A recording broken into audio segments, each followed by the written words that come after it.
చాలామంది క్రైస్తవులు ఈరోజు ఎలా ఉన్నారు తెలుసా? చాలామంది ఆరాధన చేసేవారిగా ఉన్నారు కానీ అనుసరించేవారిగా లేరు. అంటే మనం ఆరాధన చేయొద్దని కాదు, ఇష్టం. ఆరాధన అంటే నాకు ప్రాణం, ఆరాధన అంటే నాకు ఇష్టం. I enjoy a lot. దేవుని సన్నిధిలో ఆరాధించడం నా భాగ్యంగా నేను తీసుకుంటాను.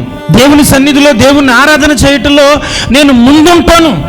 అయితే ఈ ఆరాధన అన్నటువంటిది కేవలం ఆదివారానికి పరిమితం చేసేసి ఏదో ఒక హాఫ్ అన్ అవర్, ఏదో ఒక పావు గంట ఇది ఆరాధన సమయము, దేవుణ్ణి ఆరాధించవలసినటువంటి టైము అన్న దాన్ని ఫిక్స్ చేసి అలా నిలబడిపోయి దేవుణ్ణి ఆరాధన చేస్తే ఆరాధన అయిపోయిందని అనుకుంటున్నారు.